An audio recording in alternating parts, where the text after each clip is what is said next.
We are taught from childhood that honesty is always the highest virtue. Tell the truth, speak your mind, be completely open, and on the surface, this sounds unquestionably right, but there is a deeper psychological problem that most people never consider.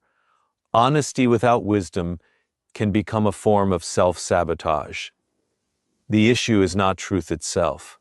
The issue is the assumption that every truth must be revealed. To everyone at every moment, think about how often people expose themselves emotionally before they have established trust. They reveal their deepest fears to someone they barely know. They announce their ambitions before they have built anything. They confess their insecurities to people who have not demonstrated compassion. Then, when that information is later used against them, they wonder why, but information creates power. Whenever you reveal something deeply personal, you are giving another person knowledge about how you think, what you fear, what you desire, and where you are vulnerable. A wise person understands this without becoming paranoid. They simply recognize that access should be earned. Imagine meeting someone for the first time and immediately telling them everything about your private life. You may feel relieved because openness creates the illusion of intimacy, but intimacy is not created by the amount of information exchanged. It is created by trust developed over time. This is where many people confuse authenticity with complete transparency. You can be authentic without being completely exposed. You can tell the truth without telling the whole story. You can have nothing to hide while still understanding that your private thoughts belong to you. There is also an emotional reason people overshare. Sometimes honesty is not really about integrity, it is about seeking validation. We reveal something painful because we desperately want someone to understand us. We explain ourselves because we want to be accepted. We confess because silence makes us uncomfortable. But the need to be understood can make you surrender your power too quickly. Not everyone who asks about your life genuinely cares about your well-being. Some people are curious, some are comparing themselves to you, some are looking for weaknesses, and some are simply gathering information they may eventually use when circumstances change. This does not mean you should become cold, deceptive, or suspicious of everyone. That would be another form of weakness. The goal is discernment. Before you reveal something important, pause and ask yourself, what is my purpose in saying this? Has this person earned this information? And if they eventually turn against me, would I regret having told them? These questions create psychological distance between emotion and action. The mature person does not suppress the truth. They develop control over when, where, and with whom the truth is expressed. Because real strength is not the inability to hide anything. Real strength is having nothing to prove. You do not need to explain every decision. You do not need to announce every ambition. You do not need to reveal every wound. Sometimes the most powerful form of honesty is knowing what to keep private. Tell the truth, but never surrender your judgment about who deserves to hear it. There is another danger that comes with excessive honesty, and it is more subtle. When you constantly reveal your fears, insecurities, emotional triggers, and private ambitions, you may unknowingly give other people a blueprint for controlling you. Think about what happens when someone knows exactly what makes you angry, what makes you jealous, what you desperately want, and what you are afraid of losing. That person now possesses information that can influence your behavior. They know which words will provoke you, which subjects will make you defensive, and which forms of approval you crave. This is why psychological boundaries matter. We often imagine control as something obvious, someone giving orders, making threats, or openly manipulating another person. But much of human influence is far more subtle. A person who understands your emotional weaknesses can influence you without ever appearing to control you. They may withdraw attention because they know you cannot tolerate rejection. They may question your abilities because they know you constantly doubt yourself. They may offer praise because they know how badly you need recognition. They may bring up an old mistake because they know guilt will make you defensive. And the tragic part is that you may have given them the information voluntarily. This is why privacy should not be confused with dishonesty. There is a philosophical difference between deception and discretion. Deception deliberately creates a false reality. Discretion simply refuses to give everyone unrestricted access to the real one. You do not walk into a bank and give your financial information to every stranger because they ask politely. You understand instinctively that certain information has value and must be protected. Yet emotionally, people often behave in the opposite way. They hand out their deepest vulnerabilities simply because someone appears interested. Interest is not the same as loyalty, and attention is not the same as trust. Trust must be demonstrated through behavior. Watch how people handle the small things you tell them. Do they respect confidentiality? Do they use personal information to embarrass others? Do they constantly gossip about their friends? Do they turn every conversation into an opportunity to gain leverage? If someone casually exposes other people's secrets to you, assume they will eventually expose yours. There is also a deeper lesson here. The more dependent you become on other people's understanding, the more power you give them over your emotional state. If you need someone to constantly reassure you, validate you, or confirm your worth, their approval becomes a form of psychological currency. The objective, therefore, is not to become emotionally closed. That creates its own prison. The objective is to become internally secure enough that you can choose what to reveal rather than feeling compelled to reveal it. You should be capable of intimacy without abandoning boundaries. You should be capable of vulnerability without becoming defenseless. And you should be capable of trusting people without surrendering your judgment. The strongest position is not having secrets for the sake of mystery. It is having enough self-control to understand that your inner world is valuable. Not everyone deserves the key to every room inside you. Protect your vulnerabilities, not because everyone is dangerous, but because your inner world deserves to be earned, not casually accessed.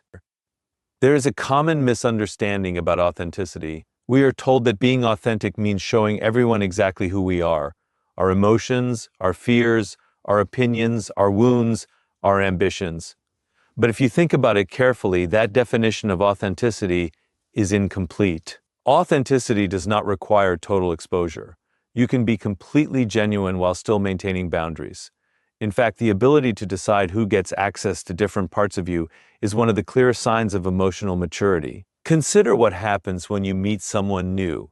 You do not know their motives. You do not know how they respond to weakness, how they handle disagreement, or what they do with information that has been entrusted to them. Yet people often become emotionally transparent almost immediately. They reveal painful experiences, family problems, insecurities, relationship difficulties, financial struggles, or secret ambitions because the other person appears friendly. But friendliness is not evidence of character. Character reveals itself over time. This is one of the most important principles in human relationships. Observe before you expose yourself.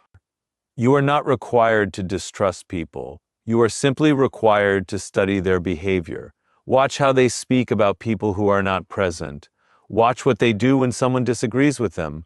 Watch how they react when they are denied something they want. Watch whether they respect boundaries or constantly push against them.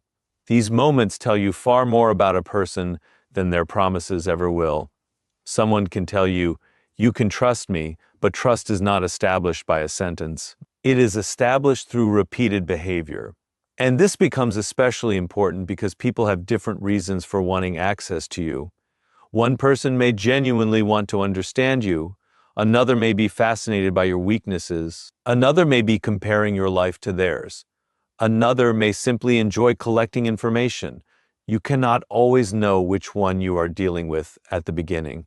That is why gradual disclosure is so powerful.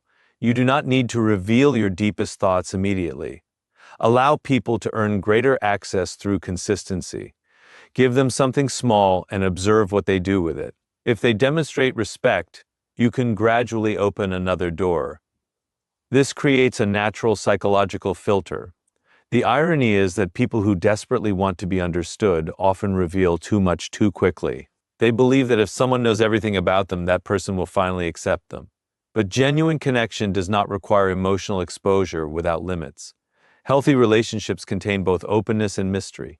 They allow two people to know each other deeply while still respecting individuality. You should never have to perform a false personality. You should never have to pretend to be stronger, happier, or more confident than you are.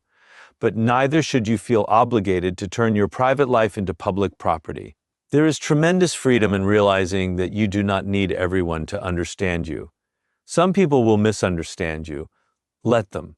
Your responsibility is not to control every person's perception of you. Your responsibility is to know yourself clearly enough that their perception does not determine your identity. Authenticity is not standing before the world with every door unlocked. It is knowing which doors exist and deciding who has earned the right to enter. Be genuine with everyone, but give deep access only to those whose character has earned it. There is another trap hidden inside the idea of honesty, the belief that because something is true, saying it must automatically be the right thing to do. It isn't. Truth and timing are inseparable. You can say something completely accurate and still create unnecessary damage. You can expose a weakness in someone, reveal an uncomfortable opinion, or confront a person about their behavior, and technically be telling the truth, while accomplishing nothing except creating resistance. This is where emotional honesty becomes different from disciplined honesty. When people are angry, hurt, jealous, or frustrated, they often feel an intense need to speak. They tell themselves, "I'm just being honest." But sometimes what they call honesty is simply an emotion searching for an outlet. Think about an argument. Someone says something that hurts you, and suddenly you want to explain everything you have been holding inside. You bring up old mistakes. You reveal what you really think about them. You expose private information. For a few minutes, you feel powerful because you finally said what was on your mind. But then the emotional intensity disappears, and you are left with consequences. Words cannot be retrieved once they enter another person's mind. This is why self-control is more valuable than verbal courage. Anyone can speak impulsively. It takes discipline to remain silent long enough to understand what your words will produce. Before saying something difficult, ask yourself 3 questions. Is it true? Is it necessary? And is this the right moment? The first question protects you from deception. The second protects you from unnecessary conflict. The third protects you from poor timing. Because timing changes the meaning of truth. Imagine telling someone about a serious mistake immediately after they have experienced a major failure. You may be correct, but they may be incapable of hearing the lesson. The same words delivered later, when their emotions have settled, may actually help them. This principle applies not only to conflict, but to relationships, business, leadership, and everyday communication. There's a difference between having an opinion and needing to announce it. There is a difference between noticing someone's weakness and exposing it. And there's a difference between confronting someone because you want a better outcome and confronting them because you want them to suffer. The mature person learns to recognize that difference. Silence, therefore, should not be viewed as weakness. Sometimes silence is the space in which judgment develops. It gives you time to separate what you feel from what you actually believe. And this is especially important when dealing with people who provoke you intentionally. If someone knows that you react immediately, they can control the rhythm of the interaction. They push a button, you respond. They create tension, you explain. They accuse you, you defend yourself. Eventually, they don't even need to control your actions directly. They simply control your emotional reactions. The moment you become capable of pausing, that dynamic changes. You regain choice. You begin to understand that you don't have to respond to every accusation, correct every misunderstanding, or reveal every thought. Sometimes the strongest response is a measured one. Sometimes it is a delayed response. And sometimes it is no response at all. The goal is not to become silent or emotionally distant. The goal is to make your words deliberate rather than automatic, because honesty without self-control becomes impulsiveness, and truth without wisdom can become destruction. Do not ask only, "Is it true?" Ask, "What will my truth create?" Once you understand the danger of revealing too much, the next question becomes, how do you remain open without becoming exposed? The answer is not deception, it is selective disclosure. Selective disclosure means understanding that information has context, timing, and value. You do not have to tell everyone everything simply because they ask. You can be honest while allowing trust to develop gradually. Think about how trust actually works. It is rarely created by one dramatic conversation. It is built through hundreds of small observations. Someone keeps their word, they respect a boundary, they do not exploit an embarrassing moment. They do not turn your private information into entertainment. They remain consistent when there is nothing to gain from being loyal. These small behaviors reveal character. So instead of asking, "Do I like this person?" ask a more useful question. How does this person behave when they have nothing to gain from me?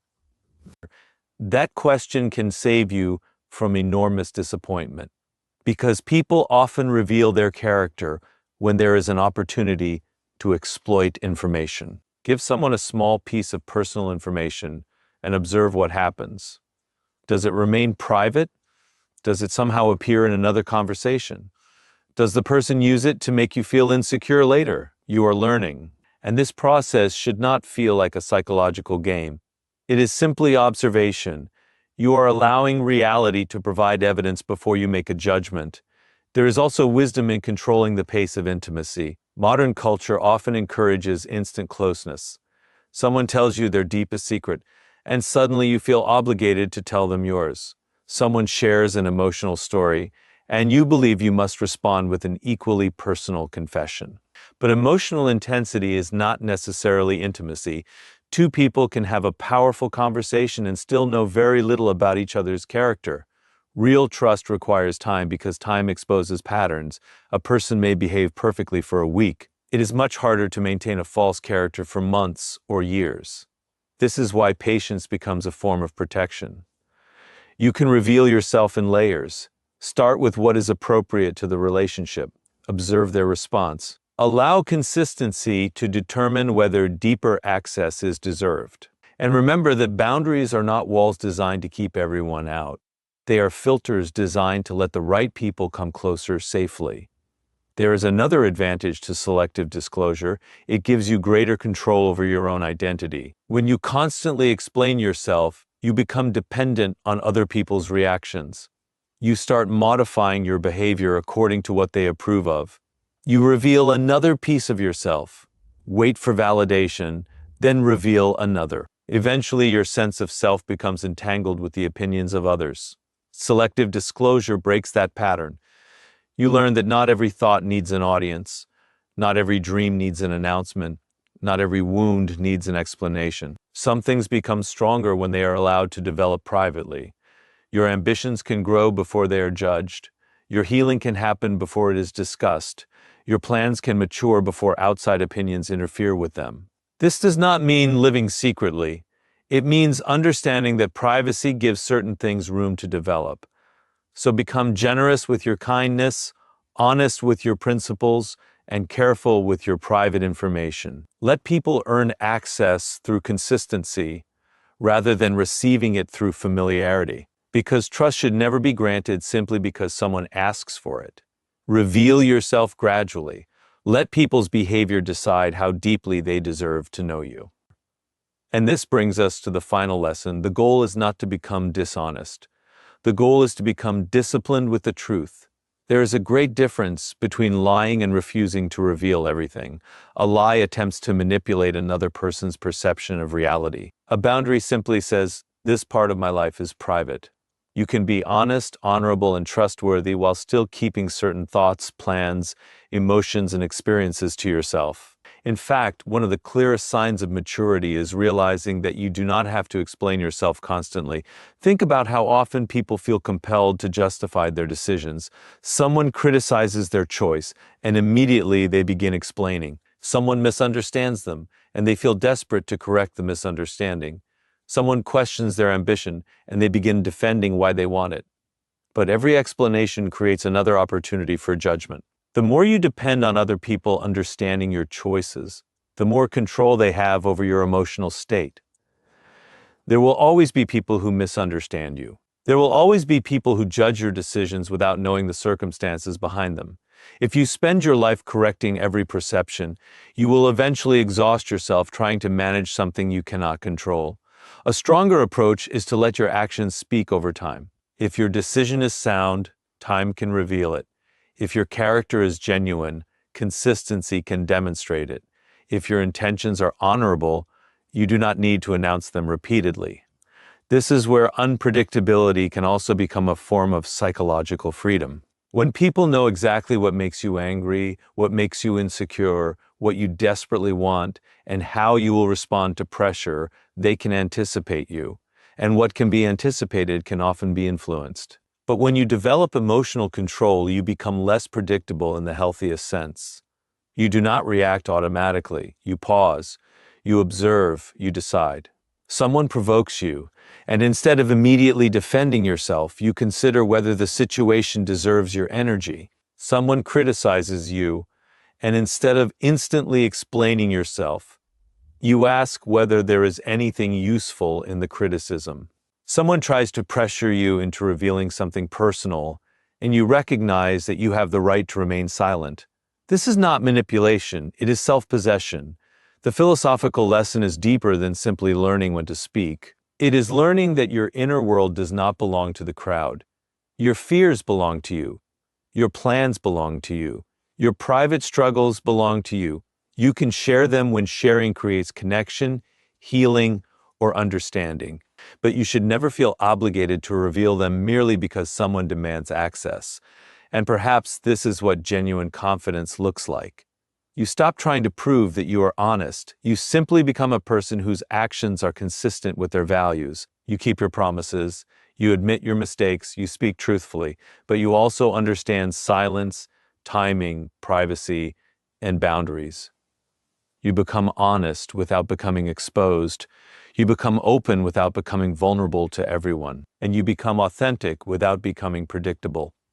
The world does not need access to every part of you to recognize your strength. Live honestly, speak deliberately, and remember, your truth is powerful, but your judgment decides who deserves to hear it.